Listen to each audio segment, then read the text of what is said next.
Pues buenas tardes a todos, bienvenidos a Terceros Viejos, en una de las nuevas conferencias / efemérides que solemos hacer pues una vez al mes. Y en este gélido mes de enero de 2022, pues vamos a contar una historia que ocurrió entre diciembre de 1808 y enero de 1809, pues por las tierras de Castilla, León y Galicia. Aquí en términos generales yo he hecho un poco de menos y por eso hoy me he lanzado a hablar sobre las guerras napoleónicas. Se ha hablado pues de guerra de independencia, ha habido charlas sobre guerrillas, el coup de Medino, pero sobre operaciones militares no ha habido, probablemente porque hasta hace pocos años, con permiso de algunos de los presentes, la guerra de independencia se circunscribía exclusivamente casi a la batalla de Bailén y al 2 de mayo. Entonces hay muchísimo, 6 años de guerra da para mucho. También es cierto que eso ha tenido culpa de lo que hemos hablado hoy, que es la historiografía británica. O sea, la guerra peninsular, la Peninsular War, como dicen los británicos, para ellos es un frente de operaciones a la mayor gloria del general Wellington, del duque de Wellington. Pero antes del duque de Wellington, con matices, hubo otro general inglés bastante famoso, que es del que vamos a hablar hoy, que es el general Sir John Moore. Yo lo siento, pero a los ingleses les tengo un cierto aprecio, en el sentido irónico le he puesto la retirada del señor Moore, de Moore. Bueno, ¿qué situación había en la península a finales de 1808? De todos es conocido pues, bueno, a la invasión por la puerta de atrás de las tropas napoleónicas con la excusa de invadir Portugal, alzamiento del 2 de mayo, batalla de Bailén y posterior retirada de prácticamente hasta la línea del Ebro de las tropas francesas. Esto a su vez a los franceses les van las cosas mal dadas y se produce un desembarco en Portugal, tradicional aliado británico de las primeras tropas británicas que van a luchar en la península ibérica al mando del general Wellington y otros generales que la historia pues no nos ha dejado demasiado hechos o no nos ha explicado mucho, porque toda la fama se la lleva el duque de Wellington. La llegada de los ingleses a Portugal a finales de 1808 provoca los primeros enfrentamientos con los franceses. Ya hay las dos primeras batallas donde los franceses se baten en inferioridad numérica, son Vimedio y Rolica, son las tropas del mariscal Junot, que es el que manda las tropas en ese momento en la zona de Portugal. Las imágenes que veis ahora mismo son, bueno, hay una que está clarísimo, que es uno de los más afamados retratos del duque de Wellington, y las otras dos son estampas de las batallas de Vimedio y Rolica, donde las tropas francesas, vuelvo a repetir, son derrotadas. Son las primeras victorias de Wellington en la península. El problema no viene por la derrota de las tropas francesas, sino por lo que viene después, por la Convención de Cintra. En la Convención de Cintra se dan unas condiciones de capitulación a los franceses que les permite embarcar, estamos hablando de unos 20.000 soldados franceses, que les permiten embarcar y volver a su país. Obviamente, como se pueden imaginar, estos soldados franceses al poco tiempo estaban en la península volviendo a luchar, o da igual, desde luego no quedan como prisioneros de guerra. Esa situación provoca que, vamos a decir, que se llame a capítulo a Wellington y a los otros dos generales británicos que firman esa capitulación. A su vez, como ya he comentado, lo cual hace que cuando se producen los hechos, Wellington no está al mando de las tropas británicas en España. A la vez, vuelvo a repetir, como he comentado, la derrota en Bailén del general Dupont, pues vamos a decir que cabrea muchísimo a Napoleón, al pequeño cabo, como le llaman cariñosamente dicen sus soldados. Y Napoleón pues monta un ejército de más de 130.000 hombres en 6 cuerpos de ejército con sus mejores mariscales. Invade la península, estamos hablando allá por el mes de noviembre. La invasión de Napoleón, pues bueno, hay una serie de derrotas, una detrás de otra, de los ejércitos españoles, que bueno, yo diría, aunque en esta historia de los ejércitos españoles poco vamos a hablar principalmente de ingleses y franceses, pero bueno, supongo que ya montaremos alguna charla sobre batallas de las tropas españolas, que hubo muchas durante la guerra de la independencia. Porque yo aquí, y aunque no viene hoy al caso en la charla, lo que sí quiero decir es, voy a repetir, o sea, hemos sido bastante ninguneados, mal vistos por cualquier libro de historia militar, sobre todo si es británico, ¿vale? Y es cierto que acumulamos una derrota detrás de otra, alguna victoria hubo, pero yo diría, el ejército español, con todos sus pedos, supo renacer una y otra vez de sus cenizas. O sea, la medalla de decir que las tropas napoleónicas perdieron porque estaba aquí el general Wellington, pues es una verdad a medias. El hecho es que ciertamente, como comentaba, Napoleón invade la península, o sea, y arrolla a las tropas españolas. El hecho más famoso de Napoleón, como aquí algunos de los que estáis, es la batalla de Somosierra, donde unos 10.000 españoles al bando del general San Juan intentan, aprovechando pues bueno, la dificultad de pasar el puerto de Somosierra, intentan frenar a los franceses. Y de todos es conocida la carga de la caballería polaca de la Guardia, los lanceros de la Guardia, que bueno, aquí hay otra imagen, aunque voy a repetir, en todas las imágenes, pinturas que hay de aquella época, pues bueno, si veis aquí, casi el soldado que está defendiendo los cañones parece un mexicano. Luego también no la he puesto, pero hay otra bastante famosa, donde en todas las escenas de guerra de la independencia, por sitios de Zaragoza o incluso, vuelvo a repetir, la batalla de Somosierra, o sea, aparecen frailes, o sea, la mitad de, si hay 10 figuras, 1 o 2 son frailes armados con esto, pues bueno, está bien. El caso es que Napoleón entra en Madrid, y esta es la escena de la rendición de Madrid. Madrid es una ciudad abierta donde se ve ahí a los manolos pidiendo clemencia, ¿no? O sea, muy, muy temerosos. Por ejemplo, la figura que está central es el mariscal Dudoc, que les está enseñando un reloj, ¿no? Como diciendo, tenéis solamente este tiempo para rendir la ciudad. El caso es que Napoleón entra y el poco tiempo que estuvo, los pocos días que estuvo, semanas, en Madrid, pues vuelve a poner a su hermano José Bonaparte, intenta reorganizar la sociedad y la administración española, pero no le da tiempo. No le da tiempo porque vamos a cambiar el orden.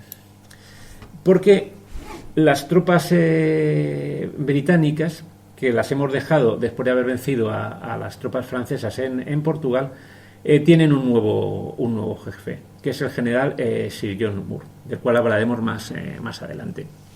Y este ejército, estamos hablando de unos 30.000 soldados, enviado por el gobierno británico para apoyar a las tropas españolas y a las juntas que había. Y estas tropas británicas empiezan a avanzar desde Portugal hacia el centro de la península, hacia Salamanca, intentando llegar a la línea del Ebro y cortar las comunicaciones de las tropas francesas. Sin embargo, bueno, es eso, las mapas de operaciones lo podéis ver en el mapa que hay total de la península, el mapa de toda la península, ¿vale? Sin embargo, la suerte le es adversa. ¿Y por qué? Por un tema estratégico y por un tema a lo mejor de falta de visión por parte de los británicos. En primer lugar, como comentaba, las tropas españolas son batidas en Gamonal o en Espinosa, en la batalla de Gamonal o Espinosa de los Monteros, y no se puede contar con ellas, ¿vale? En segundo lugar, vamos a decir, está Napoleón. Y Napoleón esta vez ha venido con lo más granado de su ejército. Hay tropas de la guardia, cazadores y tal. Cosa que en términos generales a lo largo de la Guerra de Independencia no ocurrió. Inciso. Estamos hablando que a finales de 1808 todavía no había surgido la última coalición que llevaría a las campañas de Austria de 1809 con las batallas de Essling, Wagram. Cuando en 1810, 1811, vamos a decir, está de nuevo tranquilo el mapa europeo, los frentes europeos, porque bueno, se ha negociado con los rusos, la paz de Tilsit y todo esto que conocemos, es cuando mejor van los hechos de armas para los franceses. Cuando de nuevo Napoleón, con el gran ejército, el gran arma, en 1812, invade Rusia, es cuando empieza de nuevo a irse para atrás la marea napoleónica y empiezan realmente a retirarse en lo que es en España. Pero estamos en 1808, finales, y este pequeño ejército inglés, pero que son 30.000 soldados, que es bastante para lo que era en aquella época lo que movilizaba el imperio británico, avanzan un poco a ciegas hasta que llega un momento que se dan cuenta que pueden quedar copados. ¿Por qué? Porque Napoleón se da cuenta, gran estratega como es, y todavía Napoleón estaba en plenitud, vamos a decirlo, de su conocimiento militar, se da cuenta, se da la vuelta desde Madrid y les empieza a perseguir. Es decir, la historia que hoy contamos es realmente, se llama La retirada del general Moore, pero es una serie de hechos, batallas, vamos a ver, podríamos decir unas grandes retiradas de la historia de la militar, en unas circunstancias realmente adversas por la climatología. Y lo que poca gente sabe, porque todo el mundo piensa, la retirada del general Moore, y piensan que acaba en La Coruña y hay una batalla y bueno, y en este caso el chico muere, el general Moore, como todos ustedes, muere. Pero lo que poca gente sabe es que los primeros compases de esta retirada es Napoleón el que inicia la persecución. Napoleón a su vez ordena a sus mariscales, en este caso Soult y Ney, que intenten cortarle la retirada, pero es cierto que los británicos consiguen escabullirse. Napoleón, aquí hay una serie de imágenes, lo primero que hace, y ya se ve por los cuadros, cruza la Sierra de Guadarrama, con un tiempo realmente malo. Estamos hablando del mes de diciembre. Eso que dicen del cambio climático, pues es cierto, antes hacía bastante más frío, yo creo, que lo que hay ahora. Incluso hay aquí otro cuadro poco conocido donde Napoleón se le presenta una serie de prisioneros británicos. O sea, Napoleón hizo prisioneros, el propio Napoleón, aquí en la península. El caso es que pues empieza esa persecución, pero como he comentado, los hechos que se producen en las cancillerías europeas hacen que a final de 1808 Napoleón tenga que volverse. ¿Por qué? Porque se está montando una buena con el Imperio Austriaco y Napoleón se vuelve y deja encargado de la persecución a sus mariscales, que en mi opinión nunca llegaron a la altura, obviamente, del genio militar. Se ha hablado mucho que si Lanes, que por ejemplo muere al año siguiente, que era muy valiente, o Murat, que era el sable del imperio, a lo mejor Davois o Oudinot, pero ninguno de estos dos, por ejemplo, estuvo en la península. Quizás a lo mejor el que más bajo mi punto de vista daba la talla el general Suchet, pero estaba en la zona de Levante, en la zona de Valencia. El caso es que Napoleón encarga a las tropas que quedan y él se vuelve, es la persecución del ejército de Moore. En esa línea que vemos, o sea que, pues bueno, ya iremos viendo las distintas etapas, pues desde Sagún, Cacabelos, Lugo, hasta acabar en La Coruña. Ojo, el principal cuerpo de ejército de Moore acaba en La Coruña, el grueso del ejército, pero lo que es la brigada ligera, veis que hay una línea roja por abajo, se desvía, y esto tampoco se sabe mucho, y acaba en Vigo. Esto les dio menos la brasa, la brigada ligera del general Crawford. Ya hablamos de él.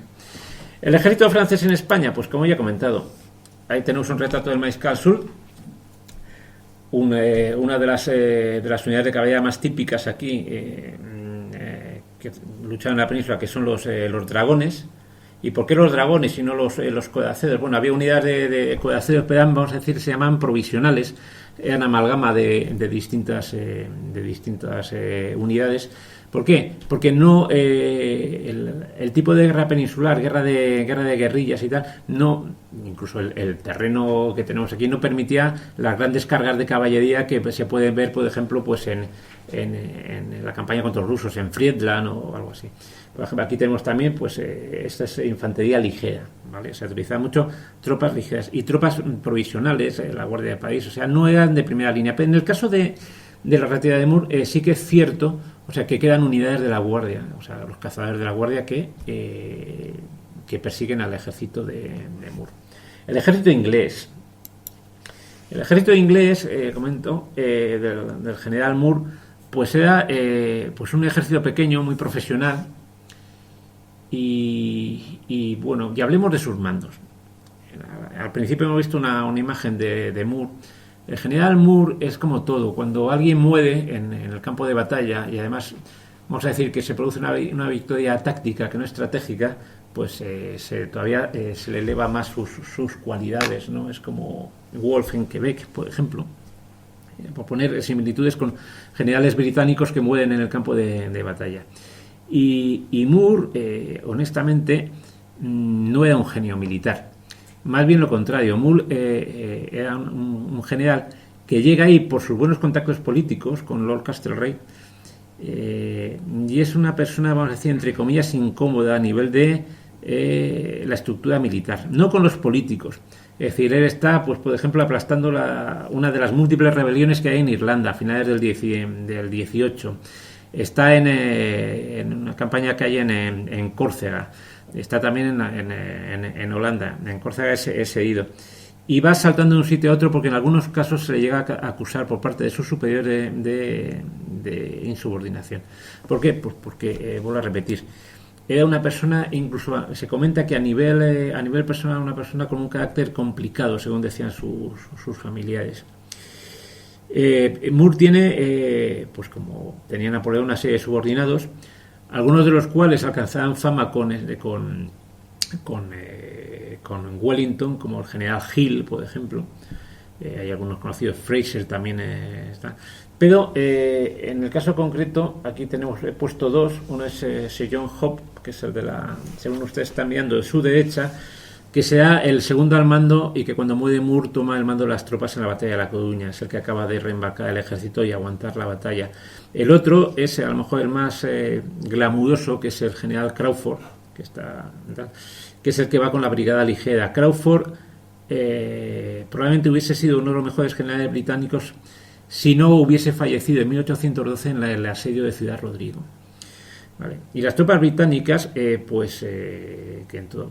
en pinturas, vamos a decir, clásicas, aparecen, pues bueno, pintaditas como si hubiesen salido de revistas, realmente van a ser, al igual que sus oponentes franceses, van a desenvolverse en un terreno realmente hostil, que es el cuadro que pongo abajo, o sea, y van a ir, como ya, permítame la palabra, de manera zarrapastrosa, o sea, pues arramblando de lo que pillan con pocos suministros. Y una cosa que también se dice, pero se pasa de puntillas, saqueando bastantes poblaciones españolas en cuanto podían, por ejemplo en Vibre. O sea, el soldado británico o el ejército británico tenía un problema, vamos a decirlo igual que la Madina, de alcoholismo. No digo que no lo tuviesen también el ejército ruso, o de igual manera que es curioso que en muchas imágenes de los soldados españoles de la época aparecen todos fumando, ¿no? Pues o los franceses también tenían fama de que estar todo el rato fumando, ¿no? El tema de tener el cigarrillo. Los británicos se da el gin. Entonces, en cuanto entraban en cualquier población, o sea, como hubiesen un tonel de vino, se iban hasta que los oficiales ponían orden. Estos desmanes de las tropas británicas, con lo que en teoría eran sus aliados, pues bueno, vuelvo a repetir que los ingleses en la historia militar lo nombran, es cierto, pero se nombra un poco en segundo plano. Vuelvo a repetir que el ejército británico, unos pocos miles de hombres, se compone de tropas muy profesionales. Por poner algo, hay una imagen, está, pues bueno, se ve el general Moore, y se ve en un lado, por ejemplo, he puesto, pues están los escoceses, los Highland, el 92. O sea, y las tropas escocesas, no se engañen, en que fueran con falditas, eran una infantería muy brava, temible, como ya los argentinos. Luego también está la infantería ligera. Este es de un soldado del 95, que curiosamente la tropa británica, infantería ligera, no iban de su típica casaca roja, sino iban de un color verde oscuro.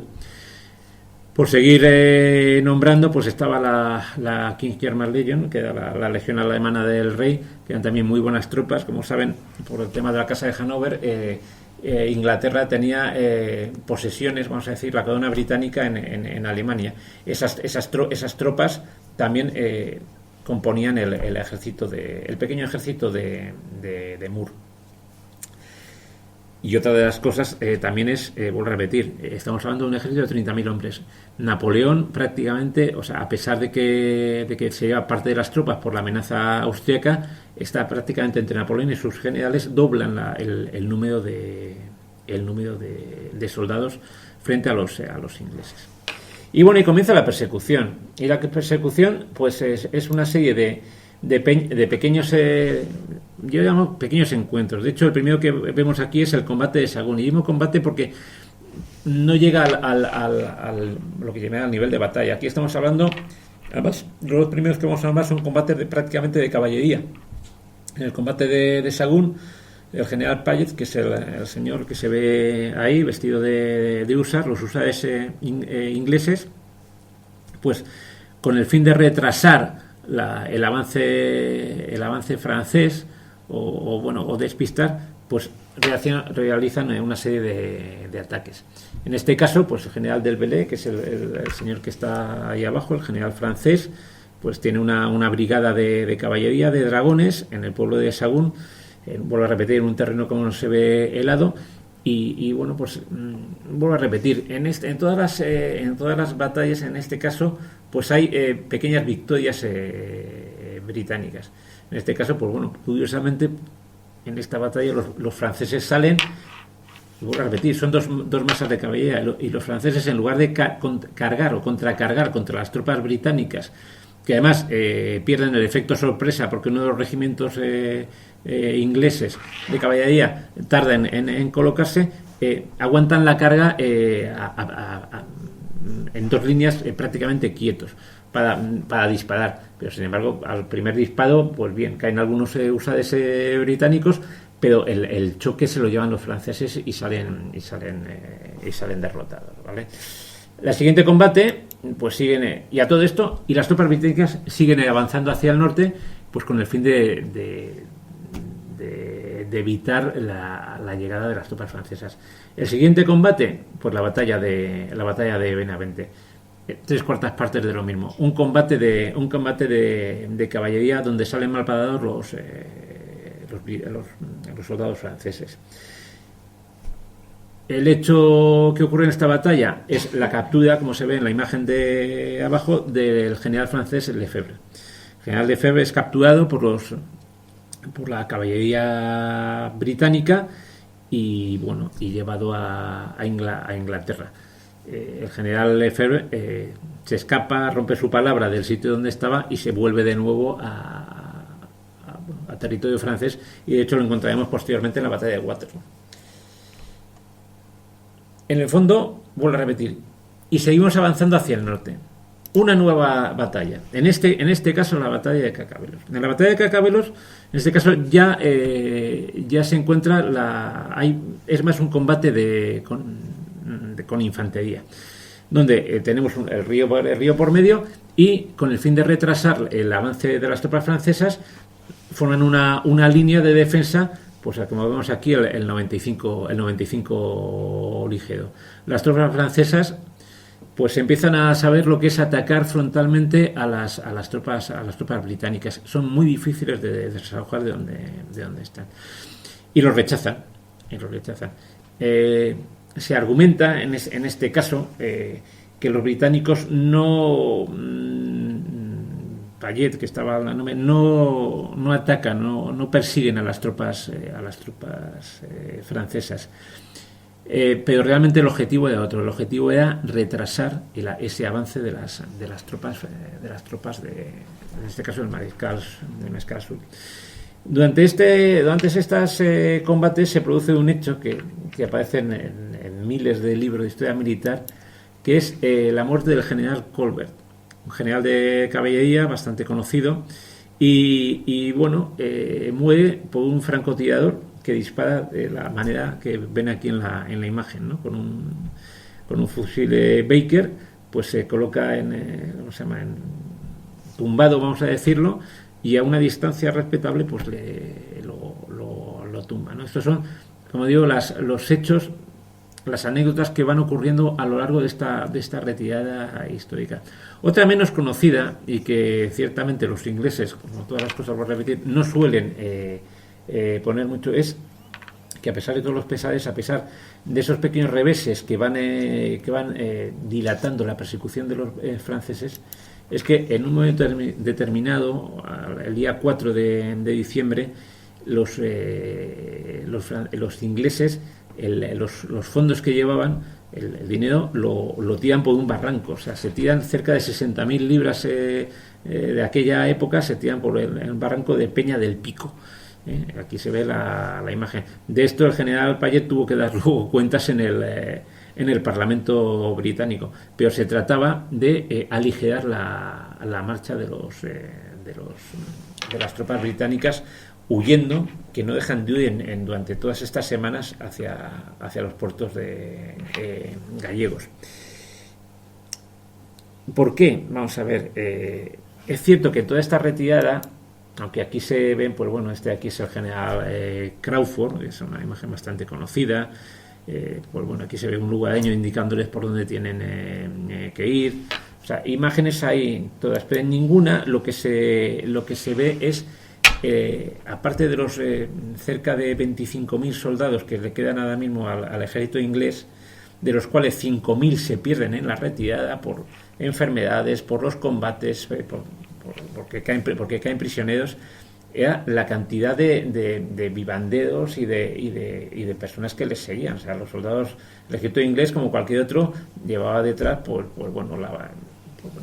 un montón de civiles, gentes que les daba aprovisionamiento, y entonces pues eso retrasaba la marcha. O sea, no es un ejército que marcha, o sea, es una auténtica columna de muchos kilómetros con carromatos y en unas circunstancias, vuelvo a repetir, dramáticas.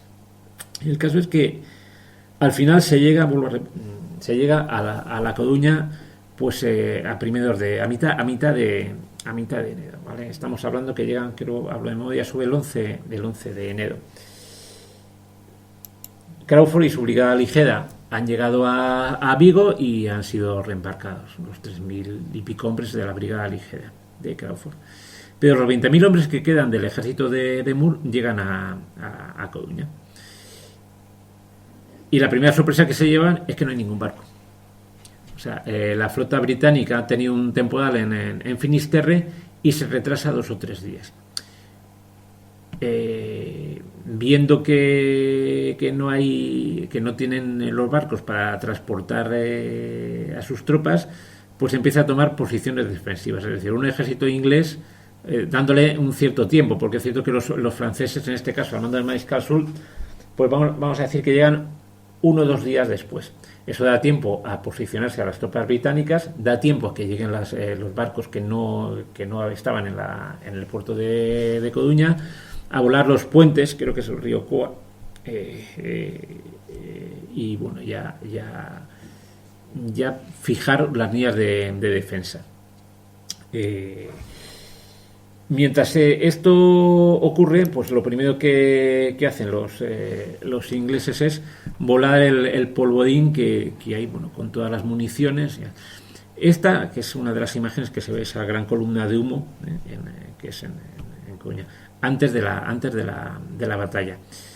Esto es una muestra más de que los ingleses hacían la guerra por su cuenta. Es decir, oye, podían haber dejado eso, o podían haber intentado que esas municiones, esos suministros llegasen de alguna manera, o los sacase el gobierno español o la Junta de Galicia, pero claro, es que antes que caigan el enemigo o de esos españoles, lo bueno. El caso es que se plantan los dos ejércitos frente a frente. Voy a volver al mapa anterior. Y bueno, es bastante, viendo lo que es la geografía de la Coruña, pues bueno, yo casi como un examen ya. Ustedes, si es el general francés, ¿por dónde atacaría? Estaba claro que por la ría es imposible. Entonces intentan el flanco izquierdo francés intenta envolver al ala derecha, perdón, al ala derecha inglesa por la llanura por Santa Margarita. Se producen una serie de combates, pero que lo vemos aquí, pero no consiguen doblegar la resistencia británica. Estamos hablando que estamos ya en el 16 de enero de 1809. Por ejemplo, unas imágenes ahí, la que está en blanco y negro es un coronel que luego tuvo un general que tuvo una cierta renombre, bueno, su familia, porque son varios hermanos, el coronel Napier, pues bueno, que está atacado por unos soldados franceses. El caso es que no hay manera de cortar la línea de retirada hacia la ciudad de La Coruña por parte de las tropas francesas. La siguiente acción, pues intentarlo por el centro de la línea de batalla. En este caso por el pueblo del Viña. De hecho, a mí me gusta llamarlo la batalla de La Coruña, pero cada vez se ve más que lo llaman la batalla del Viña. Lo que se ve ahí es la ermita que hay. Es una imagen del principio del siglo XX y las imágenes del pueblo, que es tomado y retomado durante varias veces por los dos bandos, hasta que al final bueno, pues quedan en manos de los ingleses, ¿no? Vemos ahí a los Highlanders. Es una lucha sin cuartel, pero vuelvo a repetir, el frente queda estabilizado. Y el frente queda estabilizado y vamos a lo mejor a lo más conocido de lo que es la batalla de La Coruña, la parte, vamos a decir, morbosa, ¿no? Que es la muerte del general Moore. Prácticamente a mitad de la batalla, o al comienzo de la batalla, una bala de cañón prácticamente le destroza el hombro izquierdo. Esto es un poco como la muerte de Nelson en Trafalgar. El general Moore es consciente, lo retiran del campo de batalla y él sabe que se va a morir. O sea, es una herida mortal de necesidad. Pero bueno, tarda en morir. Pregunta por la batalla, sabe que sus tropas han resistido, y al final de la jornada, pues Moore, sin un ataúd ni nada, lo entierran al pie de las murallas, al bastión de San Carlos, creo que es, por la noche, y ahí queda enterrado Moore. Mientras tanto, ¿qué ocurrió con la batalla? La batalla se ha desarrollado a lo largo del día. Estamos hablando del mes de diciembre, donde prácticamente a las 6 de la tarde ya es de noche. Se para el combate.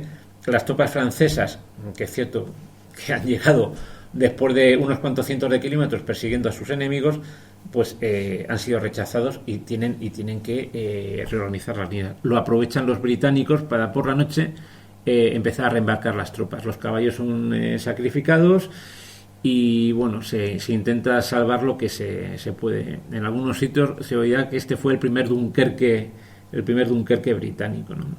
El reembarco se produce y Soult, la verdad es que tampoco hace nada por impedirlo. O sea, manda la noticia a Napoleón de que los británicos han sido expulsados de Galicia, y como todos sabéis, pues al poco tiempo las tropas francesas tienen que hacer frente de nuevo a Wellington, que vuelve a la península, y lo que es Galicia queda prácticamente en manos españolas el resto de la guerra de la independencia. Fue un ir y volver. La batalla de La Coruña, voy a repetir, no fue una gran batalla, aunque tiene una serie de hechos que la hacen, pues bueno, que la hacen un poquito más especial. Es decir, es la primera gran batalla que tienen los británicos en territorio español, no incluye las que ha habido en Portugal. Estamos hablando que a lo mejor se están enfrentando unos veintitantos mil soldados por cada bando. También hago notar que las batallas en la Guerra de Independencia no tienen el número de soldados que puede tener las campañas de Napoleón en Austria y mucho menos lo que hubo en la invasión de Rusia o las campañas que hubo, pues como digo, la batalla de Leipzig, por decirlo, donde hay cientos de miles de hombres. Obviamente las bajas son también van en proporción. Como lo digo siempre, me gusta llevarlo a términos numéricos. Pudo haber unas 1.200 bajas francesas y unas 900 británicas. Pero lo que es más importante, es decir, es de las pocas batallas donde el general en jefe británico muere en la batalla. ¿Qué es lo que nos queda de la batalla de La Coruña o la batalla del Viña, como quieran llamarlo? Pues queda lo que es la tumba de Moore en el Parque de San Carlos, creo que se llama, y bueno, que es muy visitada. O sea, de hecho, he puesto ahí un pequeño mapa, pero es que no me entraba. La ciudad de La Coruña parece que no, y mira que yo he estado veces de viaje en Coruña desgraciadamente por temas de trabajo, no de placer, y tiene bastantes más sitios que visitar de lo que uno piensa, ¿no? Hombre, es una ciudad grande, pues tiene placas, monumentos, pero lo que todo el mundo conoce es que el general Moore está enterrado ahí, en mitad de un parque, una tumba bastante bonita. Hay una imagen ahí de una mujer, y esto a lo mejor es menos conocida, que es la sobrina de William Pitt, el joven, creo que es sobrina. Vuelvo a repetir que Moore está muy bien relacionado con la clase política británica, y es por eso que se le da el mando de un ejército cuando él prácticamente no había mandado más allá de una división. O sea, no era una persona en ese sentido preparada como podría haber sido Wellington. Y bueno, entonces está muy relacionado, y eso conllevaba que parece ser que tenía una relación sentimental, ahora que parece que está tratando de tener relaciones sentimentales fuera pues con la sobrina de este político. Entonces cuentan, y como las meigas a ver las ailas, pues cuentan que el espíritu de esta chica, de su amante, pues que purula por el parque, ¿no? cuando desde que se enteró que había muerto en combate el general Moore. También probablemente, y he puesto unas imágenes, y reconozco que es uno de los sitios que recomiendo, aunque obviamente por tema de la pandemia hace unos años que no se hace, es uno de los sitios de principal recreación, yo diría, en España, aparte de mejorando lo presente. Nuestros amigos de voluntarios de Madrid hacen en el puerto de Somosierra todos los años con los polacos y franceses, pero bueno, en un entorno a lo mejor más agradable para comer marisco, pues está la recreación de la batalla de La Coruña, donde al ser una batalla donde hubo franceses e ingleses, y que es que no, oye, estamos en nuestro país, pues se juntan un montón de recreadores de distintos países. He puesto aquí unas imágenes, o sea, para que vean que bueno, esperemos que se pueda repetir pronto.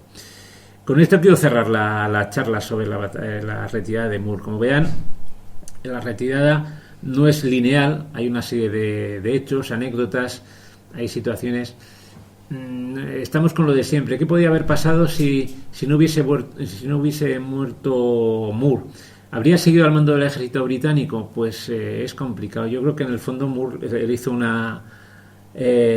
un favor falleciendo en la batalla. O sea, no se elimina el posible rival que hubiese tenido Wellington para mandar las tropas en España. Es cierto que Moore sí que, por el carácter que tenía, implantó una disciplina bastante férrea en el ejército británico. O sea, podemos decir que Moore era un buen organizador. O sea, es cierto que tenía sus enemigos. Probablemente no fue un gran estratega. De hecho, vuelvo a repetir, la batalla de La Coruña es una victoria táctica británica, en el sentido que, oye, consiguen que no quede capturado 20.000 soldados, que eso hubiese hecho bastante pupa al ejército británico, pero estratégicamente, al menos en el corto plazo, es una derrota británica. Los ingleses, o sea, según entran, se tienen que ir.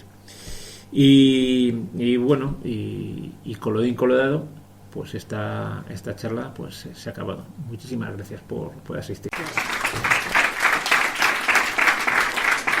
Sí. ¿Ayuda o...? O sea, a ver, lo hay en todo momento, pero es cierto que el ejército español ha sufrido una derrota detrás de otra. Estamos al principio de la gran independencia, la guerra de guerrillas todavía, vamos a decir, no existen las grandes partidas del Cudamerino, del empecinado, y bueno, en este caso vamos a decir que bastante tienen las juntas con reorganizar. O sea, un ejército que se había posicionado para impedir la invasión de Napoleón en todo el frente, desde la costa vasca por todos los Pirineos, y que es derrotado. Eso, es decir, nos encontramos durante una serie de meses donde el ejército español, entre comillas, ha desaparecido hasta que vuelva de nuevo a reorganizarse y vuelve a ser derrotado duramente en 1809, pues en la batalla, por ejemplo, de Ucles y otra serie de batallas que nos pasan por encima. Entonces, lógicamente, las juntas no dejan de ser un órgano político y además vamos a decir, poco coordinado. Estamos al comienzo de la guerra de independencia, las juntas todavía se están posicionando que son liberales, partidarios de Fernando VII, de Carlos. Entonces, pues bueno, de hecho, los franceses en ese interregno, o sea, viendo ese vacío de poder a nivel político, en este caso estamos hablando en España, por ejemplo, cuando entran en Coruña, reparten zapatos, reparten provisiones a la población con el fin de congraciarse con ellas, porque, voy a repetir, curiosamente, los ingleses por donde pasaban, si les dejaban, o sea, por falta de disciplina de sus oficiales, o sea, arramblaban con las poblaciones, sobre todo con pueblos pequeños. O sea, imaginaos una panda de escoceses, de irlandeses, o sea, con el frío que hacía, pues se llevaban todo por delante, ¿no? Entonces, las juntas ahí poco tienen que ver. O sea, poco pueden hacer. Y poco pueden hacer, vuelvo a repetir, porque en ese momento las tropas españolas han sido derrotadas una detrás de otra, ¿no?